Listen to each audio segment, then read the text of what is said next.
never set boundaries to the point where like I'm a fucking addict and like they're supportive, like, oh, how'd your party go last night?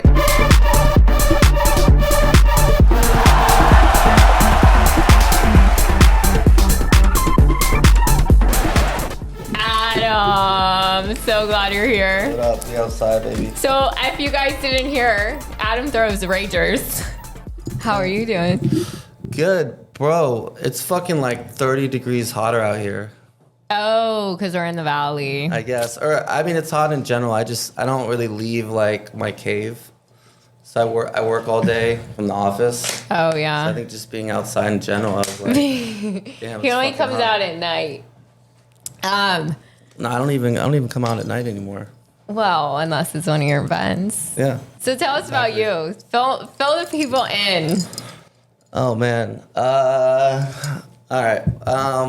So I'm not gonna take 5 hours, which I could if I told the full story. But I grew up in LA, went to USC, had a couple regular jobs. So all my brothers and sisters, they're all like doctors, lawyers. My mom was a lawyer. My dad was a doctor. So it's like very like Random that you're not. white boy shit. Yeah. I went to grad school to get my MBA, kind of like everyone does, and I ended up getting kicked out. Like For throwing ragers? no, like it's not like a cool story, but whatever. So I got kicked out. We'll skip that then. I was fucked up in the head over it, and then ended up finishing school in New York. But like, I was just like mind fucked. I just like couldn't have a corporate job and was just like disenfranchised. So that's when I started just promoting clubs.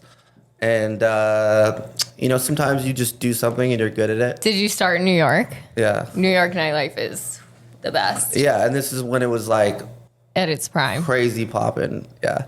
So I was like, I don't know. I just started doing it, and like obviously like was using like alcohol, drugs, all that as a cope mechanism.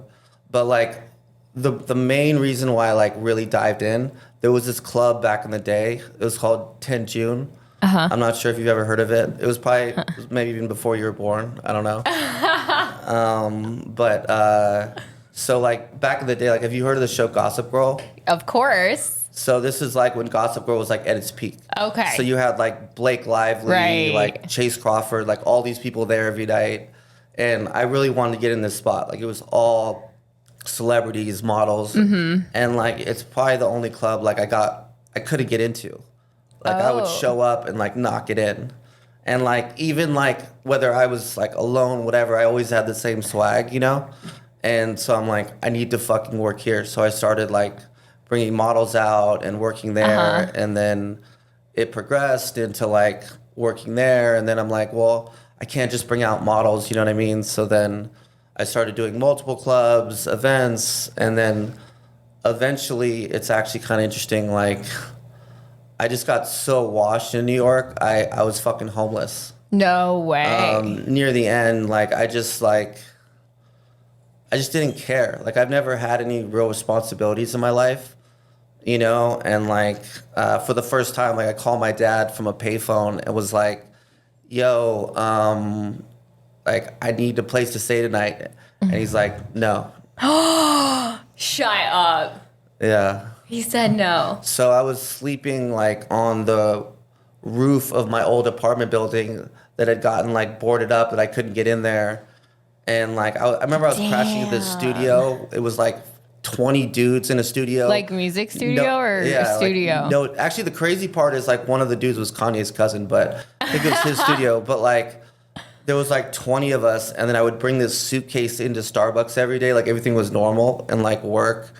And then, yeah, eventually my dad was like, look, I'll pay for you to move back, but you have to come back to LA. So like, I haven't told people like that's why I moved, but like, that's why I moved. Wow. You know? So it took hitting like, did that motivate you to like start your company and stuff, or did that come later? I already had the company. Like, so then I'm back. I'm like, I want to do something else.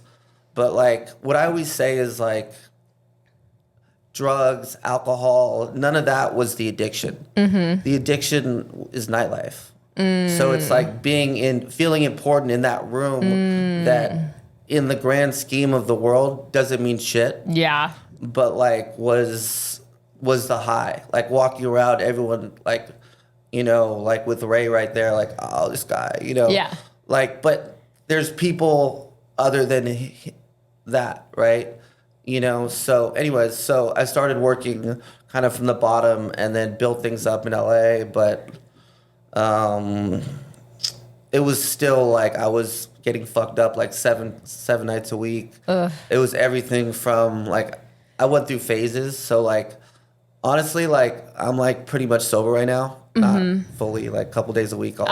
California is sober. Yeah, exactly. But like a couple days a week, a couple days a month, I'll get fucked up. A couple nights a month, but like I would like the best thing for sure is perks. Yeah. How are you alive? Like every night. Oh, I should be dead multiple times. You know, like for years in New York, I would be doing like 4 to 8 vials of Coke and like probably 2 handles of vodka a night. Well, not only am I alive, but like I'm like insanely healthy. Which is like good for you. Weird. But anyways, so enough about my past well, thank God. indulgences. But like the addiction always was to nightlife. So like right. I came back, built up the company in kind of the same way. Was your dad like, you need to get out of nightlife? Like you're not doing this? No. No? That was the problem, is that like my parents like never set boundaries to the point where like they knew like this wasn't it.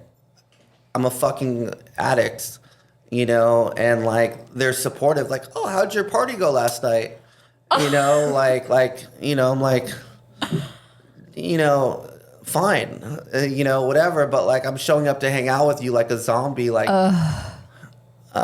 you know, I need someone to like tell me that this isn't it. You had to like kind of be that. And I was around a bunch of enablers. So anyways, but yeah, I built it up. Like, I built up Affinity Nightlife to be, you know, we were a 7-figure company. Obviously COVID hit. And I fucking... How did you feel like everything was like destroyed, or no? Because you kept going and you kept throwing events and you. So I didn't at first, but like I was still hustling like the wrong way, and then eventually I got a call from someone, like I don't need to get in all this, and yeah, I started throwing one party like he's talking about in that fucking shack, and then in that shack, it turned into. Basically like me throwing all like the biggest parties during COVID, and like we had, I like the reason why I was able to like basically like destroy everyone during that period is like, to keep it real, like people want to deal with like a clean cut white dude, you know, like a bunch of my friends are, you know, all different minorities, races, creeds, whatever, but like, you know, I'm easy to talk to, like I'm intelligent.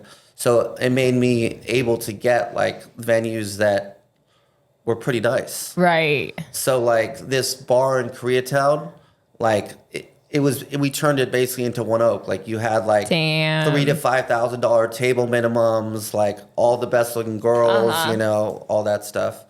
But anyways, so COVID came out, and then we had a lot of momentum. I started partnering with these guys, and then like bad shit kept happening. Were these getting like shut down?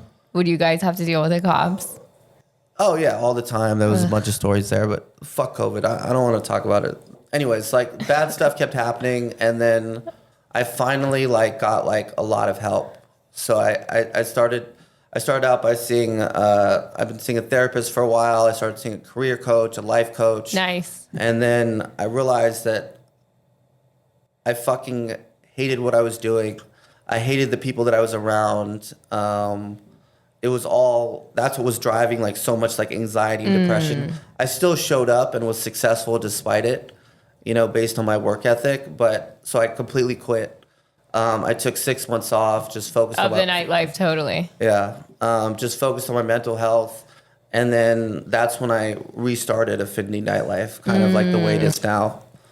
Yeah, now it's like, I mean, your events that I see now aren't necessarily just like ragers to go party in shacks. They're like high quality, brand endorsed, bougie, fancy events. Yeah. With like celebrities. And so how did you take it from that to... It wasn't easy. Like, I mean, I don't have to tell you like the way nightlife is. Right. People get typecast pretty quick.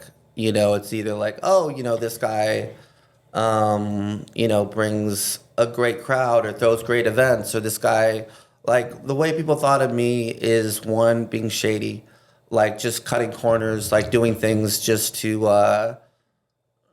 get a desired result. Oh, I don't see Exaggerating you like that. things. In the past, I was. That's why my pod I is know called... the new and improved Adam. Yeah. And What's your pod called? No More Shortcuts. And Oh, why okay. it's called that, because like, and like I know that we talked about like some of like my IG content. Part of that is like manifesting this person Right. that I am and want to be now. Is not cutting shortcuts, not needing to exaggerate everything. I mean, that means it's a fuck ton of work, but like it also means like if I say that, you know, this is gonna happen at an event, it's gonna happen. Like nothing is capped, nothing is fake, Right. and like I put in the work. Right. know? You always, like, what you say is what you got from my experience with you. Yeah. So like, speaking of some of your videos and stuff, like I've seen you go on tangents about these idiots that you have to deal with in the nightlife. Yeah. Like the guys who act like they're ballers and like act like they have all this money and then don't want to buy a bottle. Yeah. Everyone's fake, you know. Not everyone, but for the most part, people are. So that's like really what I'm trying to create, and I have like this community.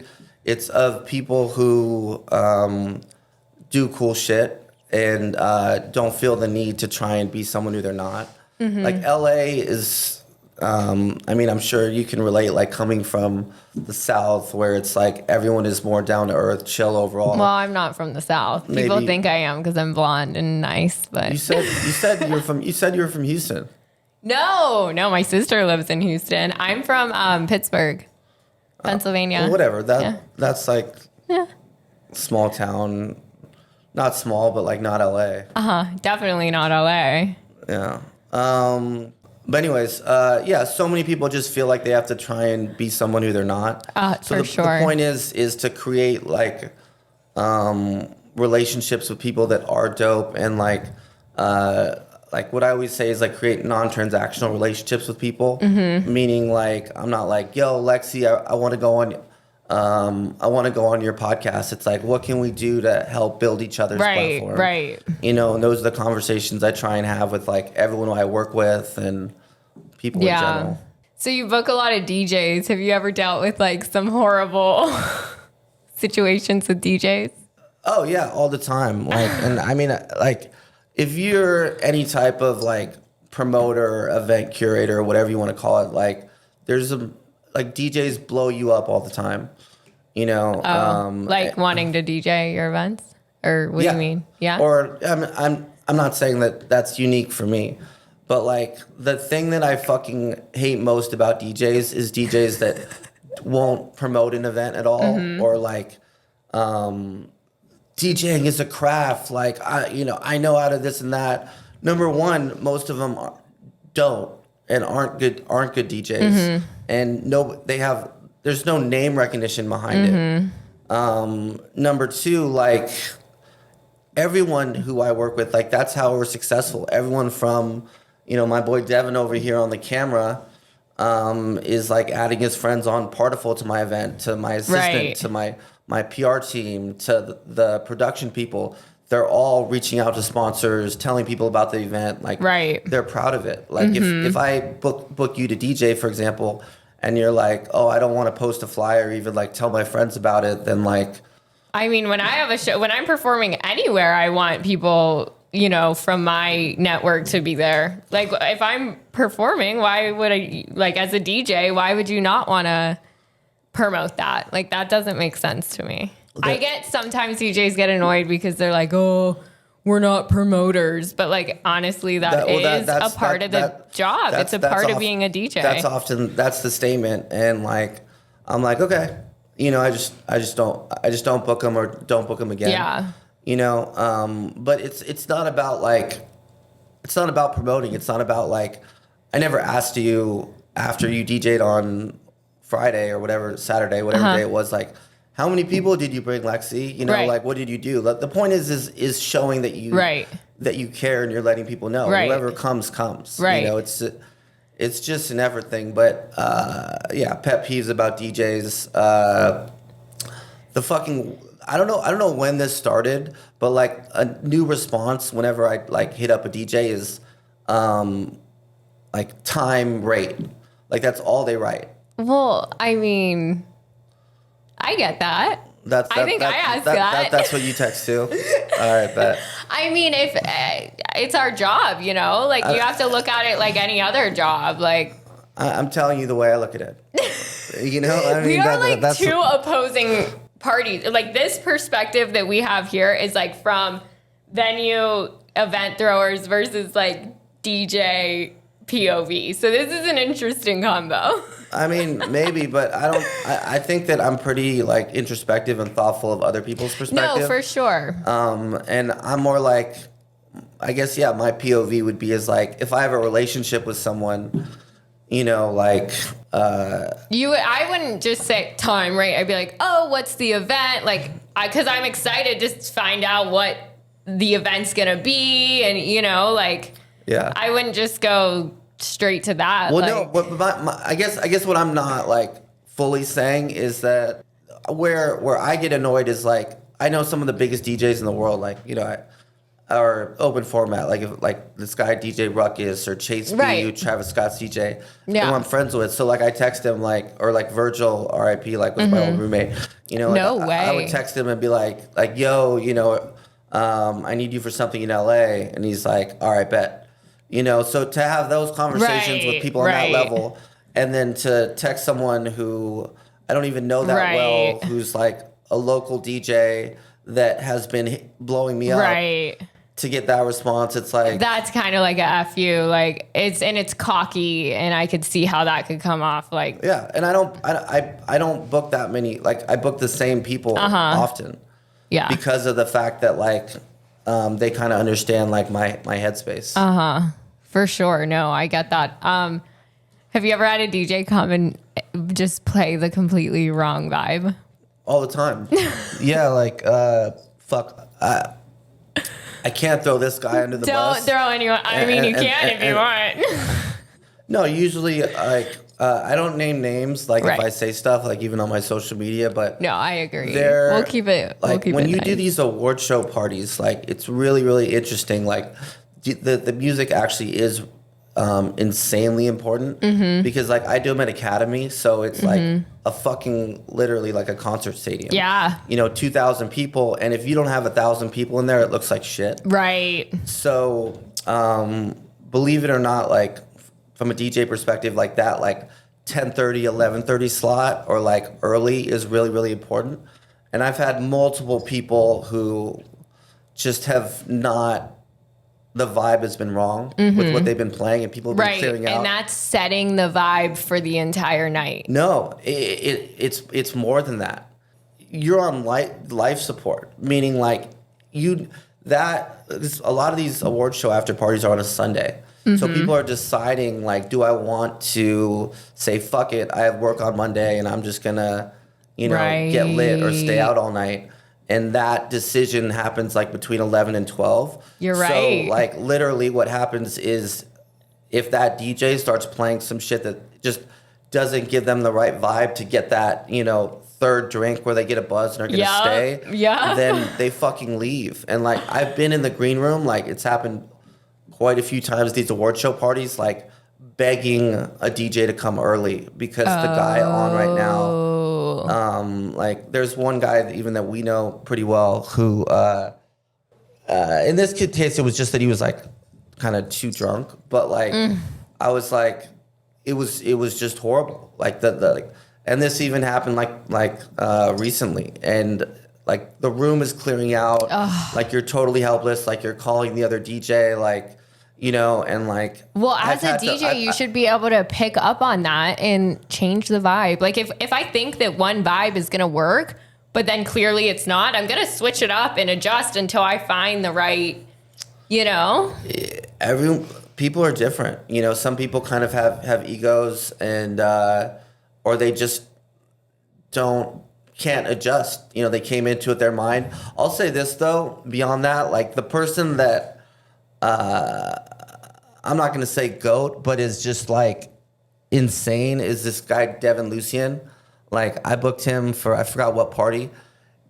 He doesn't give a fuck. Like he came in like I think he was getting on at like midnight, 11:55, and just completely went in.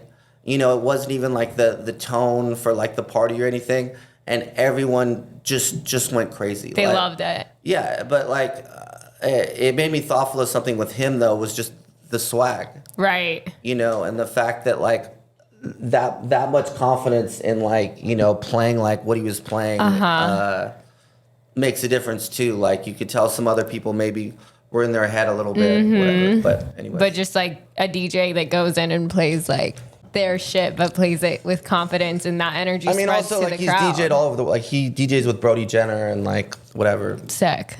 But yeah, like it was like anytime I'm sitting there and I love the set, which you know, like I don't have to love the set to know it's working. But anytime that happens, then I know like this dude's killing it. Yeah. And that's only a couple people who I know like I can count on for that. Right. What's like some unspoken etiquette in the nightlife that like newbies to LA should know? I mean, nightlife is trash. Like I say that all the time. Like nightclubs are completely dying. That's why like I don't throw parties at nightclubs. It's just not a part of the culture anymore in LA. Like the way I refer to it is like, let's say you have a quote unquote table client. If he spends, let's say he'll spend $1,000 on a table in LA, he'll probably spend, let's say, $3,500 in Vegas and $10K in Miami. It's just not a part of the culture here. Right. Even the events, like the same people go to all of them. It's just weak, which is why like what I'm feeling. Yeah, I feel like the clubs now. First of all, it's like they suck. Yeah, no one wants to dance. Everyone's sitting there on their phones.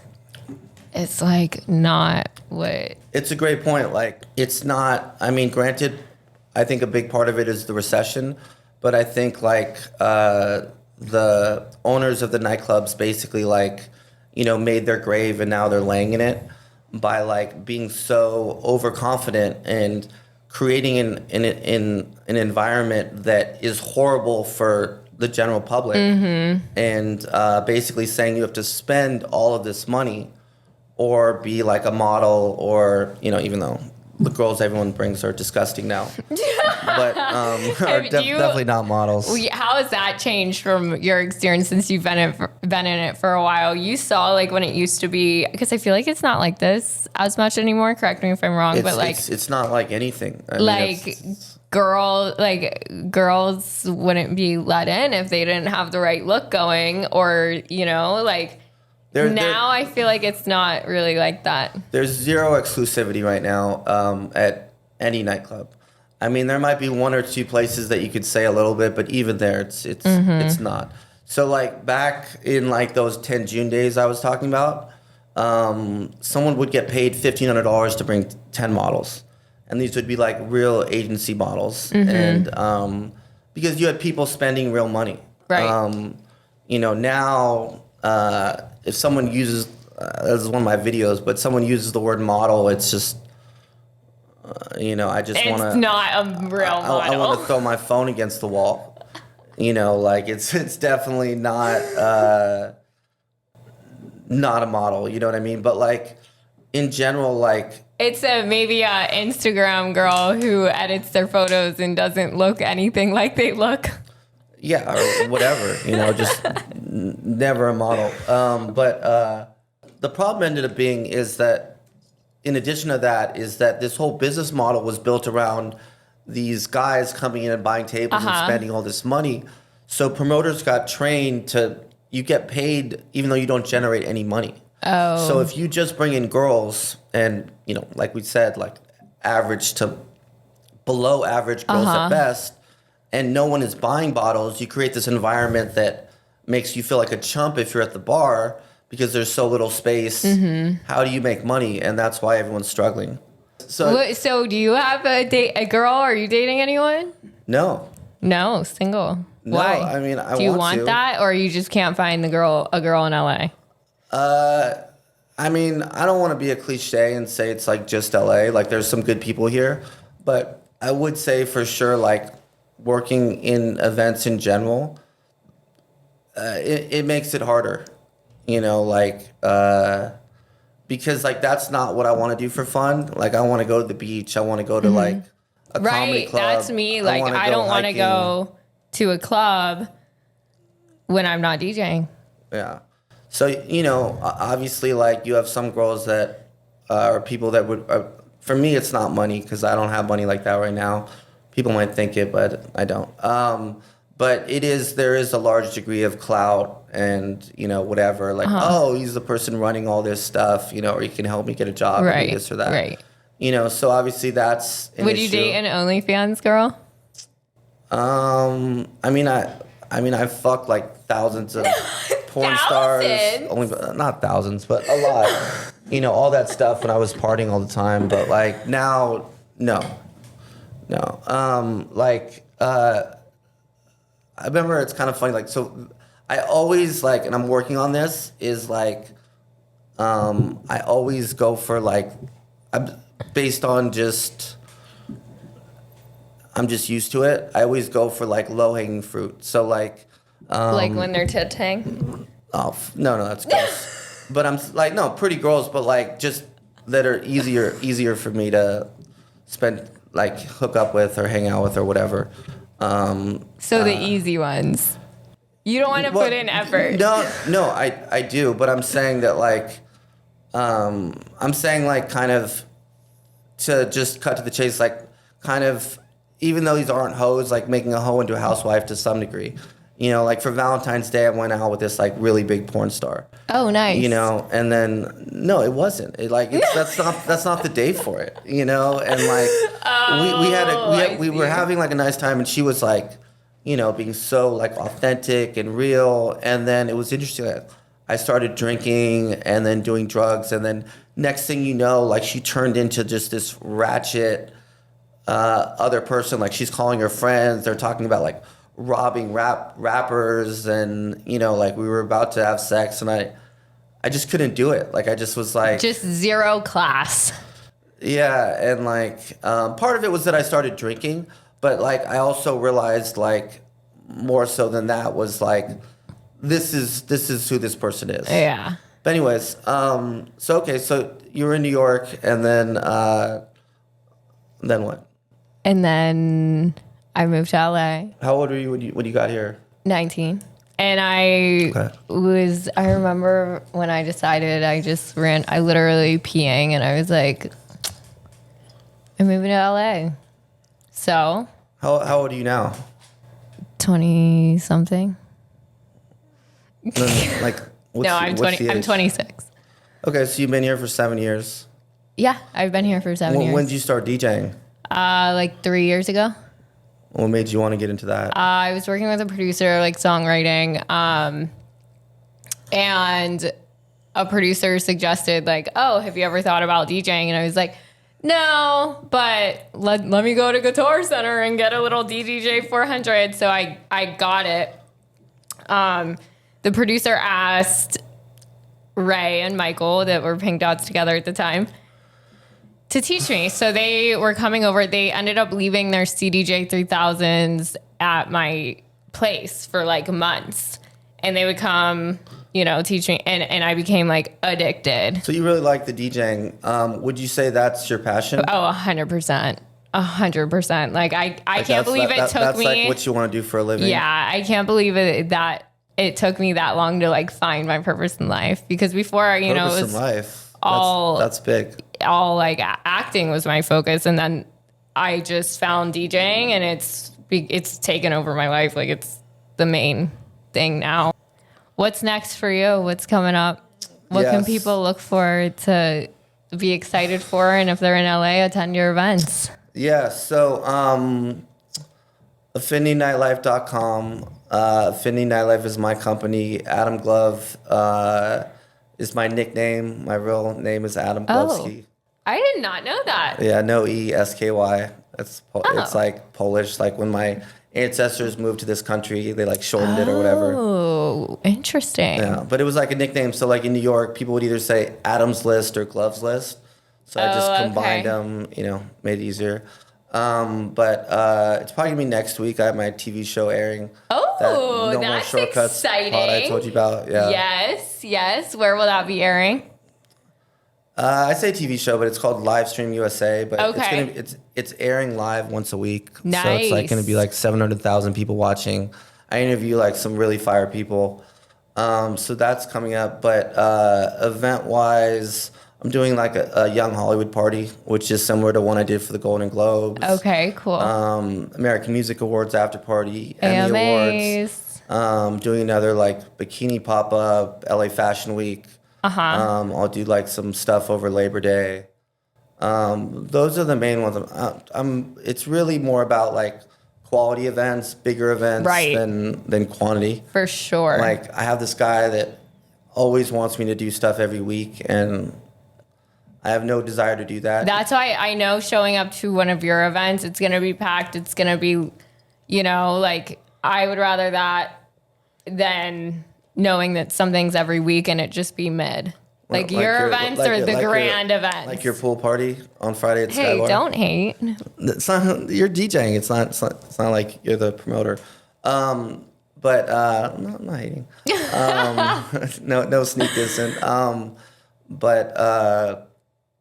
Yeah, I mean, like, these things take so much work to do it right, and like being rushed. So that's kind of the plan. Stuff might pop up though. So like, it's interesting because so I don't make that much money off of these big award shows, but people then will pay me for side shit that they'll pay me a lot because they want that crowd. Right. So that's kind of like the whole thing. But like, I'm way more into like, I like creating content like what you're doing. Like I love like acting, shit like that. So I want to use this time for some of that too. What do you mean? Well, like getting back into it. Like I haven't been like doing much content stuff. I enjoy your content. Yeah. I mean, I have a bunch of fire stuff. I fired my social media person, and then a bunch of staff members that I was overpaying. So now I'm trying to. I have this content. I just need to release it. Right. I know. What's upcoming for you? Well, I have some music coming out, which I'm excited about. Like you made a song. Oh yeah, I'm like constantly in the studio, so I'm excited for that. What is it, like house? Yeah. Play it. I'm not gonna play it. You won't be able to hear it. I mean, I'm sitting right here. Why couldn't I hear it? Well, I'll show you. You can send it to me later. Can't leak it on the podcast quite yet. Okay. You know? don't want. So yeah, I'm excited for that. Some more film projects and everything. So yeah, shit's moving. So that's good. Yeah. All right, guys. That is good. Well, thank you for joining us. Be sure to follow Adam. I will link his socials below. And we will see you next week. Peace.